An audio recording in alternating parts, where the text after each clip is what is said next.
Muy buenas a todos, Dios los bendiga mucho. Mi nombre es Nico y este es un nuevo comienzo Necochea. Bueno, primero que nada, si es la primera vez que ves uno de nuestros videos, te invito a que te suscribas, te invito a que le des a la campanita para que YouTube te esté avisando de toda nueva notificación y no te pierdas ninguno de nuestros videos. También te invito a que nos sigas en nuestras redes sociales que están aquí abajo en la descripción del video, tanto Facebook como Instagram, para que siempre te estés comunicando con nosotros, que nos escribas si necesitas algo o dejarnos en un comentario. También te invito a que compartas el video a familiares, conocidos, amigos. Vos sabés que esto es de edificación, vos sabés que esto es de ayuda, tanto para tu vida como para a quienes les compartas. Bueno, vamos a estar hablando de Isaías, uno de los profetas, se puede decir más importantes de la Biblia, o uno de los profetas mayores. No porque sea más o menos importante, sino porque es de los que más escribió en la Biblia. Solo por eso se llaman mayores. Dato. Y les cuento cuál fue su encuentro con Dios. Esta es la prédica del encuentro de Isaías con Dios, que es muy lindo, es muy interesante y es, la verdad, muy asombroso. Cómo un hombre normal se puede encontrar con Dios, y de qué forma, qué fue lo que vio. Pudo haber visto a Dios, pudo haber estado cerca de Dios o al punto de tocarlo quizás. Son preguntas, intrigas, son curiosidades. Cualquier persona se puede llegar a, no sé, interesar por Dios o por lo sobrenatural. Así que les dejo ahí la idea como para que vean cómo fue el encuentro de Isaías con Dios. Nos lo relata las Escrituras. Dios los bendiga mucho.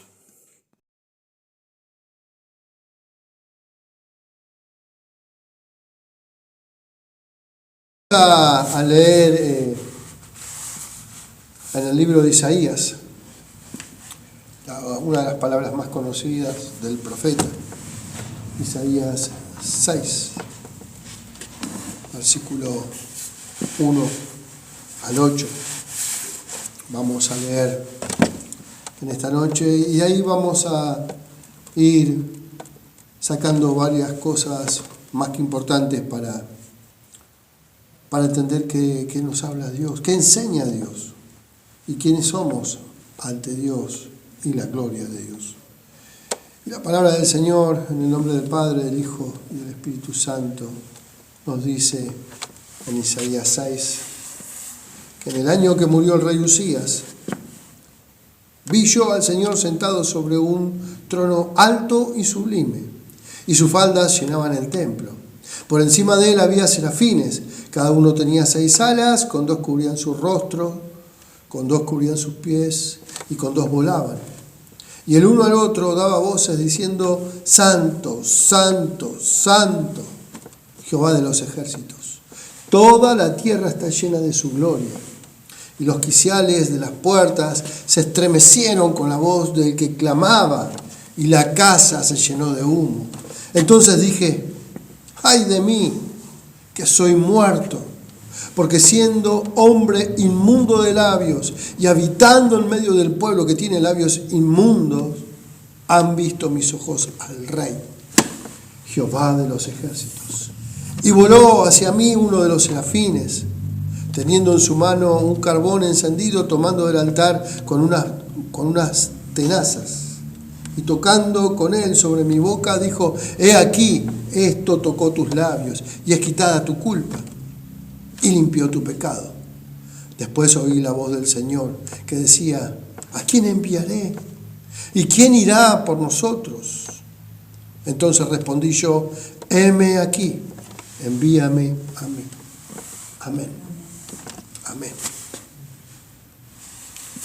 una palabra muy conocida, ¿verdad? Todos conocemos este texto, todos lo escuchamos al menos una vez, pero no muchas veces entendimos la profundidad de la enseñanza que nos da Isaías. Isaías abre su boca por primera vez, porque hasta este momento él veía y va viendo y va escribiendo como un testigo. Y en este momento también él es testigo de ese lugar donde él se encuentra, que es en el templo del Señor. Y empieza en el año que murió el rey Usías, vi yo al Señor sentado sobre un trono alto y sublime, y su falda llenaban el templo. Ahora, dice, en el año que murió el rey Usías, podría ser cualquier momento, ¿no es cierto? ¿Por qué menciona que fue en el año que murió el rey Usías? ¿Y quién fue el rey Usías en ese momento en la vida de Israel, en la vida de Isaías y de todo ese pueblo que este hombre reinaba? Este hombre reinó durante 52 años. Durante 52 años fue coronado como rey. Y en Segunda de Crónicas, capítulo 26, muestra la historia, no lo busco porque yo saqué de ahí todo el texto, de quién era Usías, qué hizo, quién fue y por qué murió. Se dice que Usías era un buen hombre, un buen rey, que trajo a Israel prosperidad, que trajo orden en momentos de mucho conflicto, en momentos de mucho pecado, en momentos de mucha adoración a dioses paganos. El rey Usías trajo orden a esa nación, conquistó tierras y era un hombre temeroso de Dios. Era un hombre temeroso de Dios. Pero dice la palabra en Segunda de Crónicas que un día su corazón se enalteció, se puso soberbio. Y esa soberbia lo llevó a cometer un gran pecado. Dice que quiso encender los inciensos adentro del templo. Trabajo que era abocado solamente para los sacerdotes. Pero él, con ese corazón altanero, de conquistador, de hombre importante, de seguridad en sí mismo, quiso pasar por alto las órdenes de los sacerdotes que decían, no lo hagas, eso no te corresponde a vos, no se puede mezclar las cosas del rey con las cosas de los sacerdotes, no se puede mezclar las cosas del mundo con las cosas de Dios, algo así sería. Pero él ignoró el llamado de los sacerdotes y se acercó y tomó el incienso y lo prendió. Automáticamente en ese momento le salió una lepra en la frente, sin perder un minuto de tiempo. Tal era así que los sacerdotes le decían que salga de ese lugar. Y él, al sentir que ya estaba tocado por algo, que sentía ya que estaba enfermo o como un castigo divino, salió corriendo del templo, brotándose de lepra, apartándose del lugar, porque recuerden que los leprosos eran apartados, le tuvieron que exiliar, así que murió solo, rápidamente, infectado por esta enfermedad que Dios le había puesto, justamente por desobedecer. Una desobediencia mortal, en este caso, una desobediencia que incluso desplazó a un rey que había hecho mucho, un rey que había ordenado las cosas.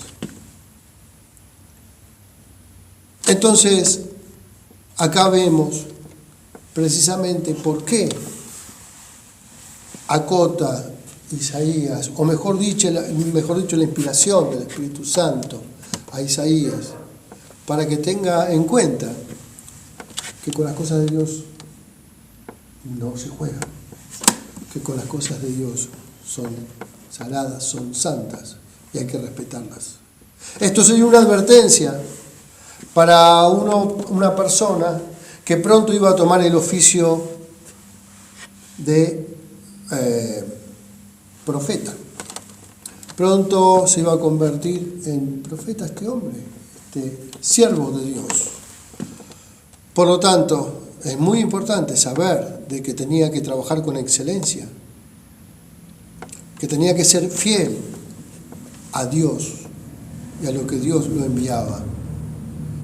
Por eso mismo vemos la manera en que empieza, cómo empieza esta historia. Así que bueno, cabe destacar que fue ese año en que murió el rey Usías, que Isaías presencia este acontecimiento que va a ocurrir, este acontecimiento que va a cambiar. Y dice que vio al Señor sentado en su trono, alto, sublime, y sus faldas que llenaban el templo. Podemos imaginar un templo grande, enorme. Dice que en esa visión el profeta ve como que ve el dobladillo solamente de Dios. Y lo vio como algo sublime, algo impactante, algo que llenaba el templo. Solamente ese dobladillo de las vestiduras de Dios llenaban ese lugar. Algo que este hombre, este siervo, no hubiese imaginado. Un acto que tal vez muy pocos tengan la fortuna de tenerlo, le ha sucedido a muy pocas personas. ¿Sí? Recuerdan a Moisés, que estuvo esos 40 días en el monte, que tuvo un encuentro con Dios, y cómo descendió del monte, ¿verdad? De esa manera, en un nivel mucho más chico, porque fue un día, o horas, tal vez, minutos, vaya a saber, el tiempo no dice el tiempo que trascendió, pero sí dice que vio las faldas que llenaban el templo. Vio apenas una muestra pequeñísima de la gloria de Dios.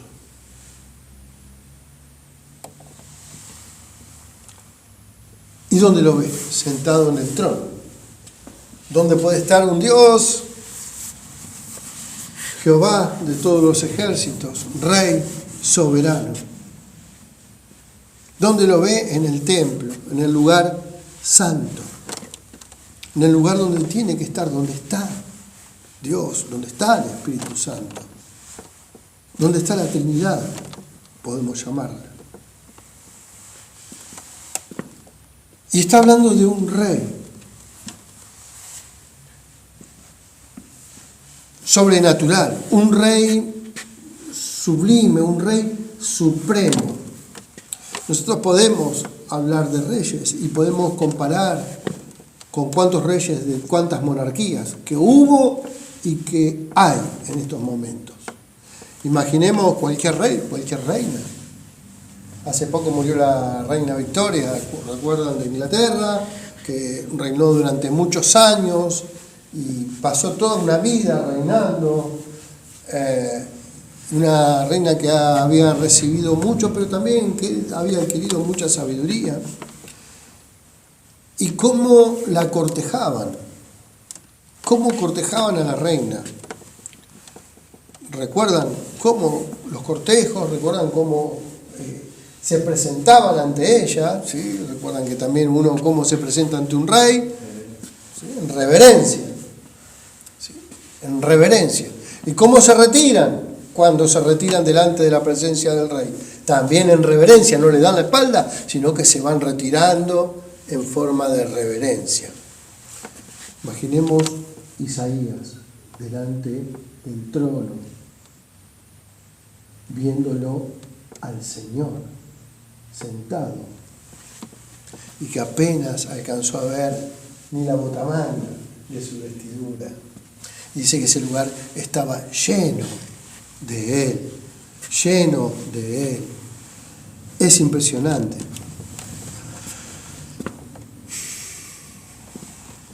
Así que no alcanzan las palabras, ¿verdad?, para comparar la comparación de un rey, Jehová, de todos los ejércitos, con cualquier otro rey, inclusive aunque lo juntemos, todas las monarquías de la historia de la humanidad, hasta la actualidad, no se compararía con lo hermoso, con lo bello, con lo sublime, con lo perfecto que está viendo este hombre en ese momento.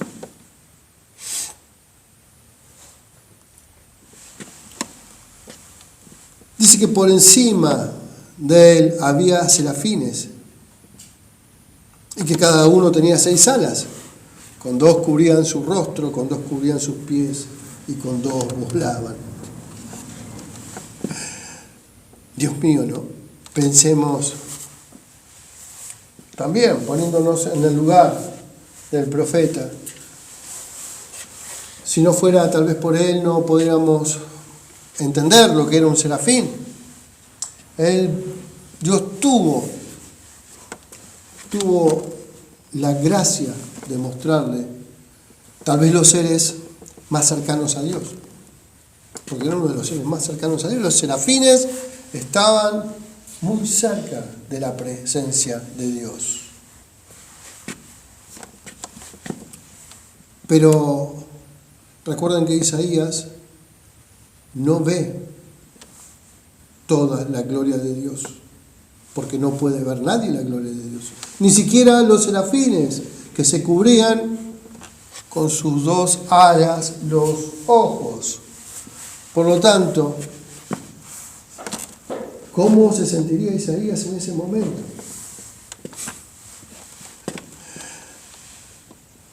Yo creo que Dios permitió que Isaías viera esto para que él predicara la gloria de Dios, para que él predicara lo que es Dios en su magnificencia, ¿sí?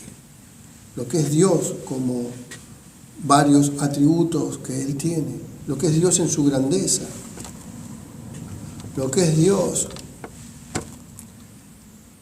no en su forma, porque no puede ver la forma, apenas ve, dice que ve nada más que un pedazo de su falda, un pedacito de su falda, ¿no?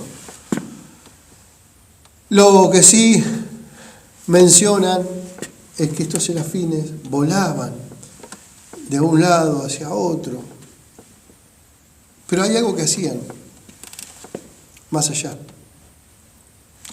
¿Qué hacían? Alababan a Dios, adoraban a Dios. ¿Y qué hacían? Adoraban diciendo: Santo, Santo, Santo, Jehová, Jehová de los ejércitos, toda la tierra está llena de su gloria. Wow, pensar que esa era la música que escuchaban los oídos humanos, que esa era la música, que esa era la adoración, la alabanza hacia un Dios perfecto que estaba en ese lugar, que llenaba ese lugar, no que estaba presente, sino que estaba completamente lleno de la presencia de Dios. Y por supuesto que estaba lleno de la presencia de Dios, porque estaban los querubines, los serafines que cantaban diciendo: Santo, Santo, Santo, Jehová de todos los ejércitos, Jehová de todos los ejércitos. Y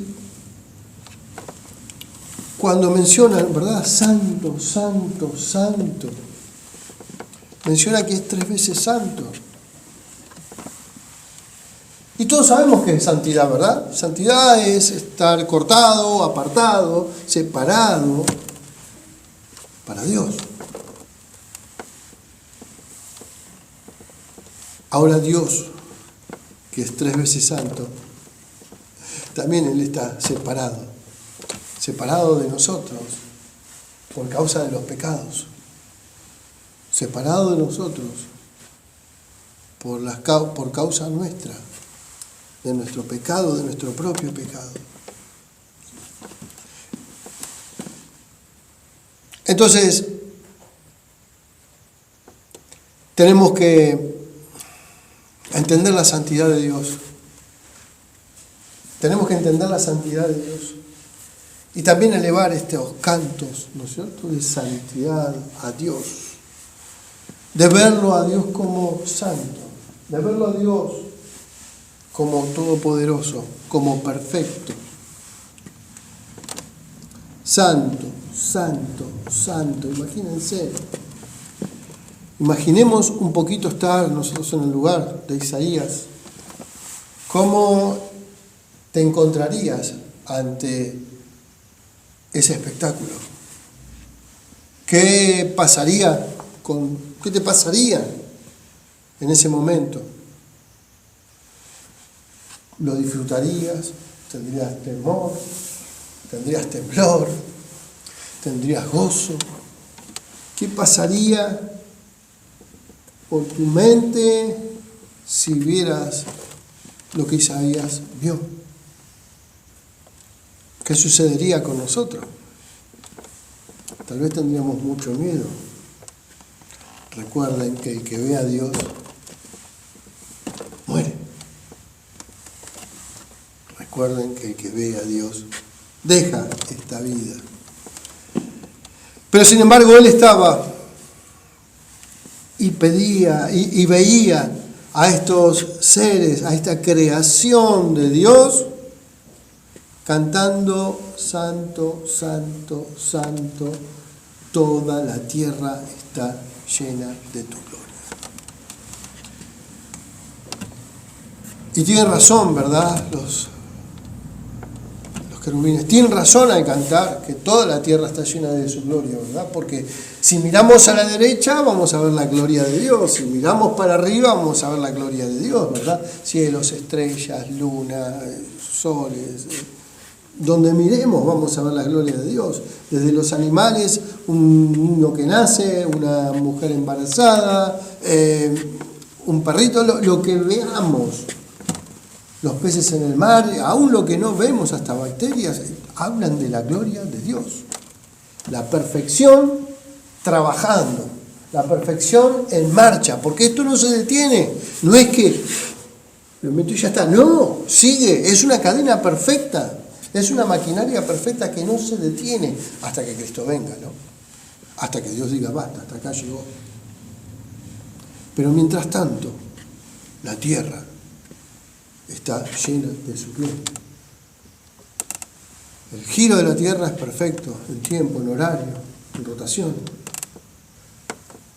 El metro, las distancias entre la luna y la tierra son perfectas, ni metro más ni metro menos. La distancia entre la tierra y el sol, ni metro más ni metro menos. Justo, perfecto. Como solamente un creador, un arquitecto perfecto puede hacerlo. No hay manera de que esto sea azar. No hay manera de que esto sea solamente evolución. No puede ser. Imposible. Imposible. Porque nosotros somos imperfectos. El hombre lo que toca lo destruye. El hombre lo que hace lo hace mal. Y acá Isaías lo menciona y vamos a ver por qué también.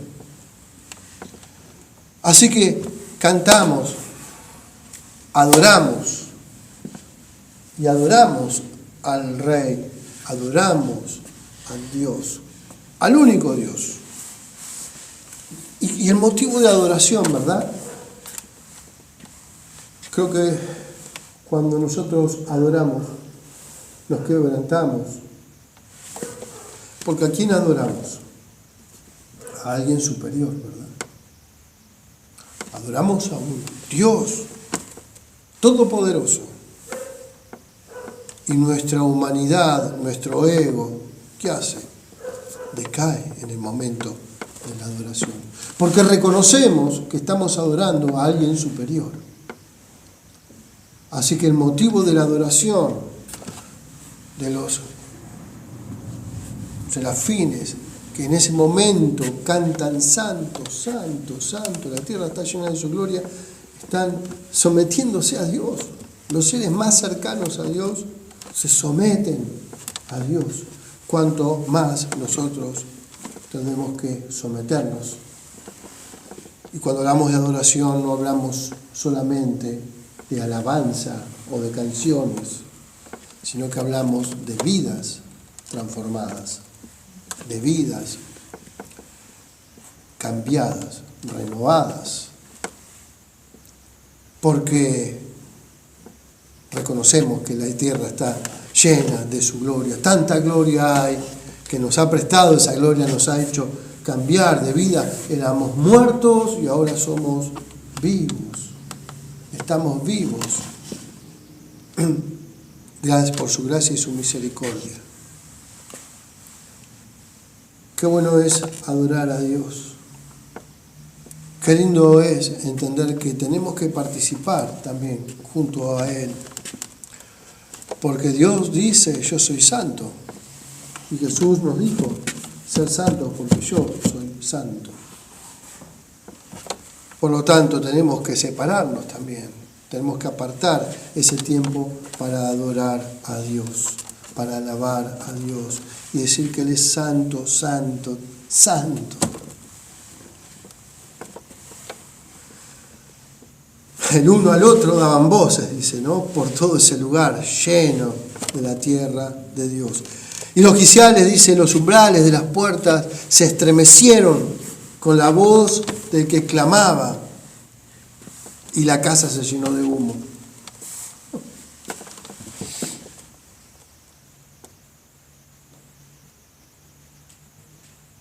Dios pide que seamos santos, ¿verdad? Porque Él es santo. Ahora, creo que nos pide Dios las cosas que nosotros podemos ser. Porque si Él es santo, nosotros podemos practicar esa santidad. Podemos ejercerla. Pero ese es uno de sus atributos que se pueden hacer. Pero Dios es todopoderoso, es omnisciente, omnipresente.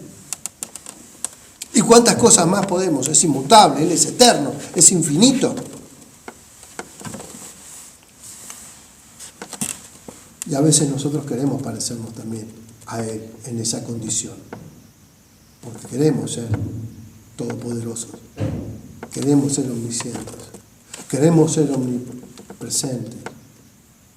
Queremos tener también el poder de Dios. Pero lamentablemente eso no es posible. Ese es un atributo que solamente es de Dios y que le corresponde a Él.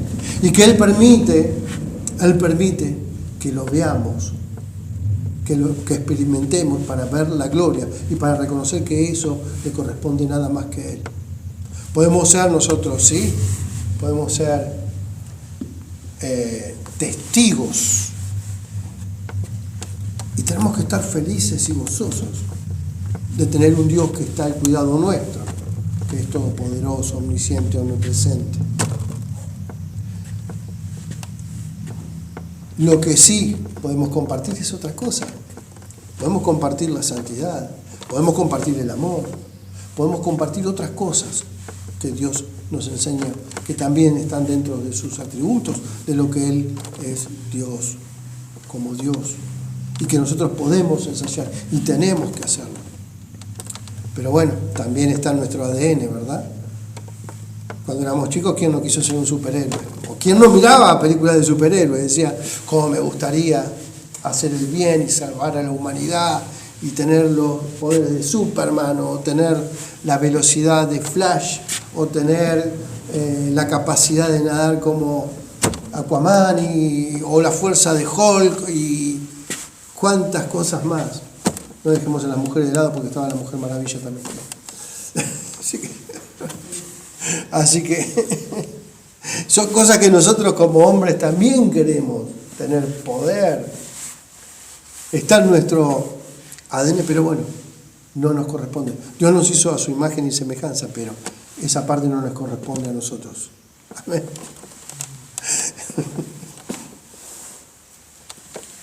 Dice que en el versículo 4, los quiciales de las puertas se estremecieron con la voz del que clamaba. Imagínense cómo entonaban estos seres, cómo entonaban, cómo cantaban.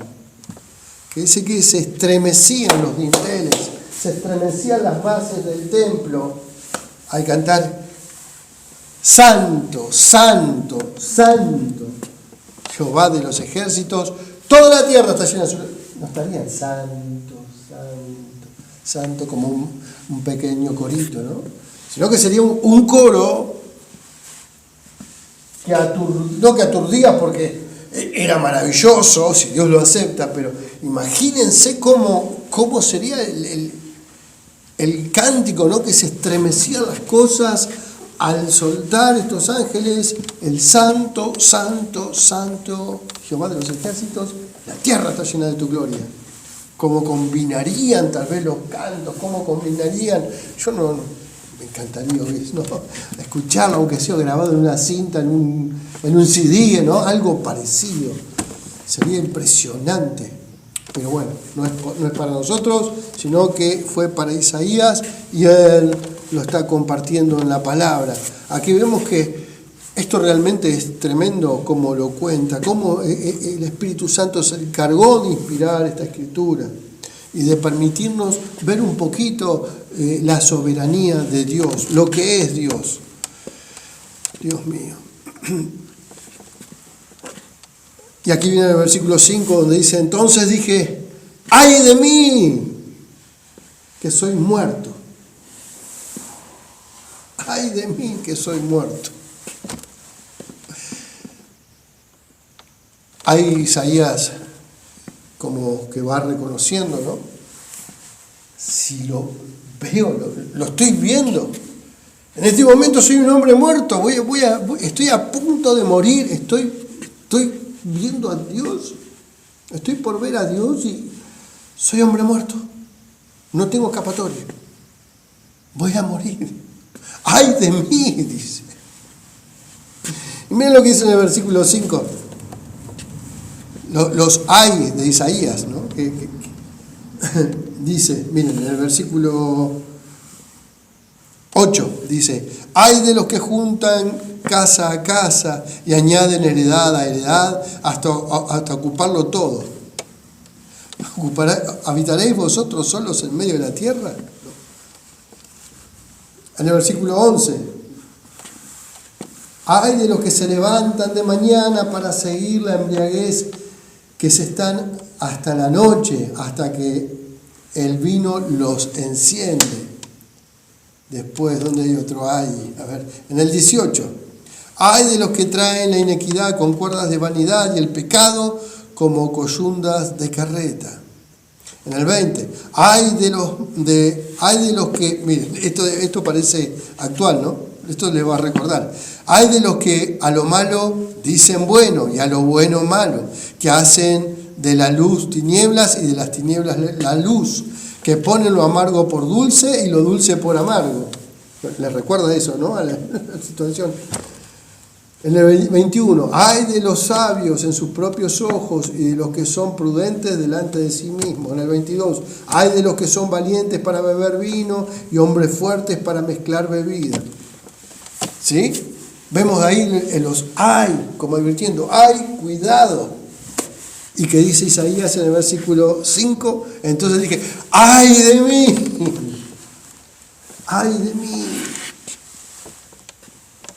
que soy muerto, porque siendo hombre inmundo de labios y habitando en medio de un pueblo que tiene labios inmundos, han visto mis ojos al Rey, Jehová de los ejércitos. Así que acá Isaías se ve casi muerto, se ve temeroso, seguramente estaría temblando. Dice, ay de mí, soy hombre muerto. Estoy viendo la gloria de Dios, estoy viendo a Dios como si fuera poco. Soy de labios inmundos, soy de labios llenos de pecado. Y convengamos que Isaías estaba siendo elegido, escogido por Dios. Podría haber dicho tranquilamente, no, bueno, Señor, soy de lo mejorcito que hay en Israel. Porque todos los hay en el versículo 5, Isaías estaba observando el pecado que había en ese momento en Israel. Y él podría tranquilamente decir, bueno, Señor, dame una oportunidad. Señor, perdóname algo, no sé. ¿Qué puedo hacer? Que dice, entonces, ay de mí que soy muerto, porque siendo hombre inmundo de labios y habitando en medio del pueblo que tiene labios inmundos, han visto mis ojos al Rey, Jehová de los ejércitos. Dios mío, si él veía al Señor, como dije hace un ratito, estaría muerto, como cualquiera de nosotros. Si estuviésemos viendo la gloria de Dios, estaríamos muertos. Ahora, el tema no es nuestra opinión de lo que está diciendo Isaías, sino qué piensa Dios de Isaías en ese momento. ¿Qué hizo Dios con Isaías? Sencillamente lo estaba preparando. Sencillamente Dios estaba haciendo algo en la vida de Isaías.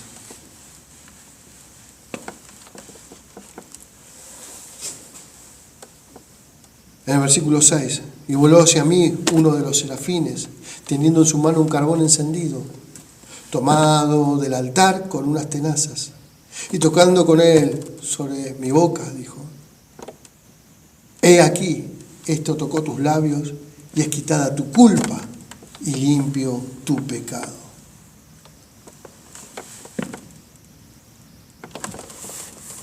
O sea que este hombre, quien declaraba ser de labios inmundos, este hombre que estaba viendo a Dios y pensaba que de ahí no salía con vida, estaba teniendo una oportunidad que Dios le estaba dando. Precisamente, uno de esos serafines que estaba cantando, ¿no? Porque estaban cantando, santo, santo, santo. Dejó de cantar, agarró las tenazas y se llevó ese carbón del incenso, ¿verdad? Que prendía, del cual dice que la casa se llenó de humo cuando encendían esos inciensos. Se lo apoyó en la boca a Isaías y lo purificó. He aquí que esto tocó tus labios y es quitada tu culpa, le dice el Señor, ¿no? Y limpio tu pecado. Wow. ¿Qué habrá pasado por la mente de Isaías en ese encuentro único?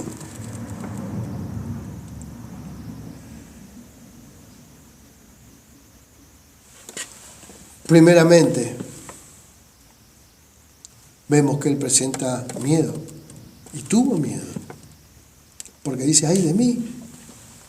Él se consideraba abatido, estaba muerto, paso a una nueva vida. Tuvo miedo. Y es lógico, es normal. Si nosotros tal vez nos presentáramos, teniendo ya el conocimiento ahora, después de tantos años, después de tantas cosas que hemos visto, leído, que nos hemos capacitado, tal vez si se presenta el Señor, decimos gloria al Señor, llévame, vamos, no hay problema. Amén, ven Señor, ¿no? Pero en ese momento, muchos casos no habían. Isaías conocía así tal vez el caso de Moisés, porque se presentó como profeta, Dios lo capacitó como profeta. Pero ese encuentro lo habrá dejado seguramente tambaleando. Por lo tanto, primeramente sabemos que tuvo miedo, por algo dice, ay de mí, que tengo labios inmundos. Habrá pensado que Dios se lo llevaba. Pero luego tuvo gratitud, y la tuvo. Porque después de que todo esto pasó, dice en el versículo 8, después oí la voz del Señor que decía, ¿a quién enviaré y quién irá por nosotros? Entonces respondí yo, heme aquí, envíame a mí. Envíame a mí. Para ponernos en contexto, Isaías empezó su ministerio 750 años más o menos antes de la venida de Cristo, antes del nacimiento de Cristo. Alrededor de 750 años ocurrió este hecho antes de Cristo. Y durante 50 años Isaías fue profeta y llevó la palabra de Dios durante 50 años, fielmente. Sabemos todos que fue el profeta más mesiánico, ¿verdad?, de los que encontramos en la Biblia. Pero hay algo que realmente me asombró mucho, que me da mucha fuerza, que renuevan el ánimo. No porque a él le haya ido mal, porque a él le fue bien. Él trabajó fielmente. Él está en el libro de la vida. Él se encuentra y dejó mucha enseñanza. Él dejó mucha profecía. Pero durante todo su ministerio, a Isaías nadie lo escuchó. Nadie lo escuchó. Y todavía hay gente que no lo escucha, porque su pueblo, Israel, no creen en Cristo. Imagínense si es así que nuestro profesor de hebreo contaba que los judíos no pueden leer Isaías 53. Ellos no pueden leer ese texto. ¿Por qué? Porque hablan del Mesías, habla de Jesús. Así que durante 50 años este hombre de Dios, este obrero, este hombre sacrificado, este hombre temeroso de Dios, que trabajó tanto para el Señor, no encontró respuestas inmediatas. Y trabajó 50 años llevando la palabra y siendo ignorado.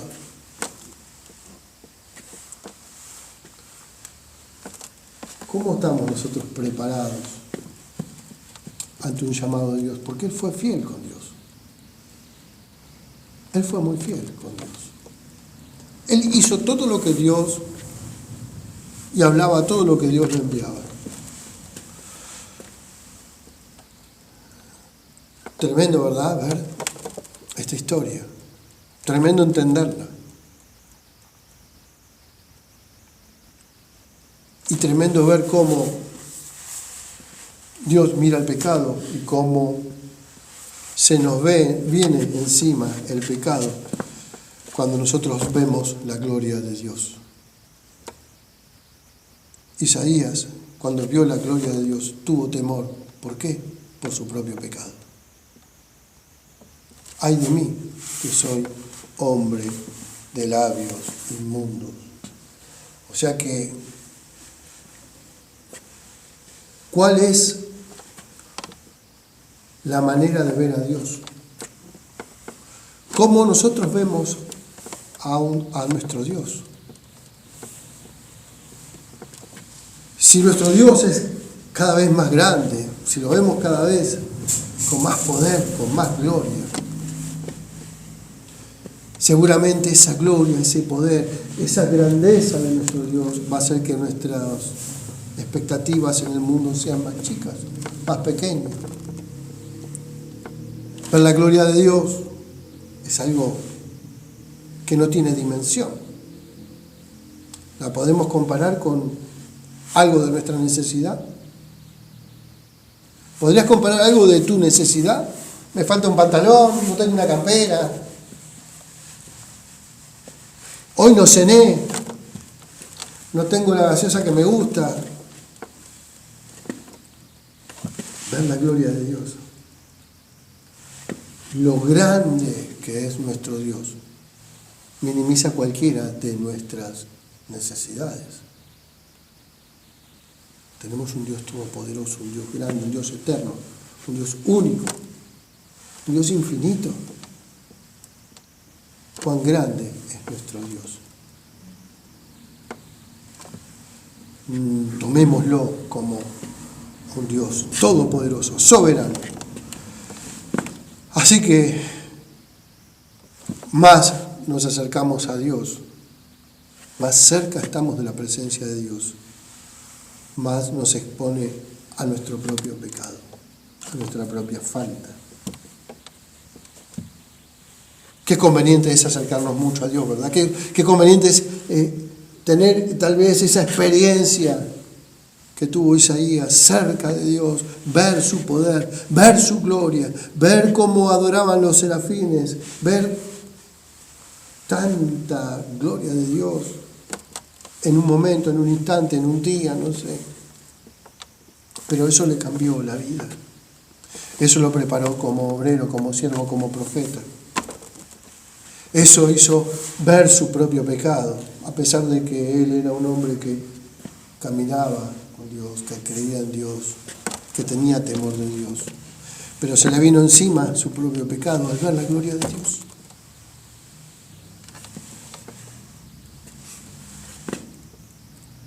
Otra cosa para destacar.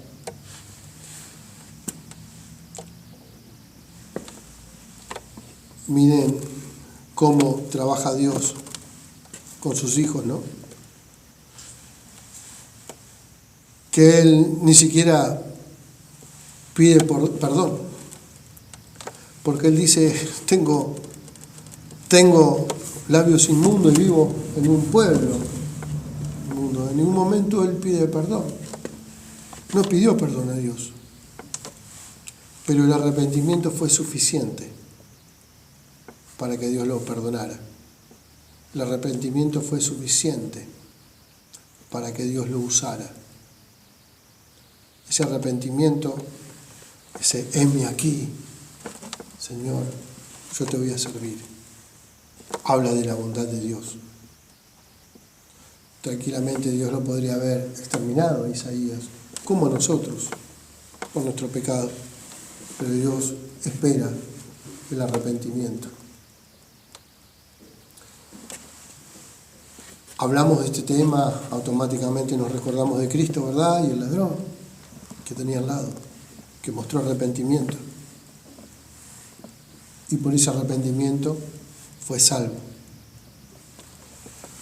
Así que, hermanos, qué lindo es ver un poco la historia, un poco el ministerio de este profeta, para que sea de edificación para nosotros, para que sea un ejemplo en Cristo. Como dijo hoy la sierva, que vivamos una vida cristocéntrica. No importa la condición, lo importante es tu arrepentimiento, lo importante es tu mirada de Dios. ¿Qué Dios tenés? ¿Pequeño o grande? De acuerdo a cómo veas a Dios, es como vamos a ver nuestra propia vida.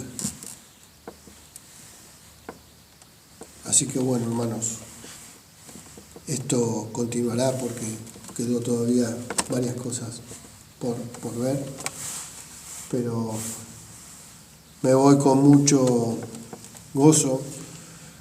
Me ha servido y me ha edificado muchísimo esta palabra. Espero que la hayan entendido.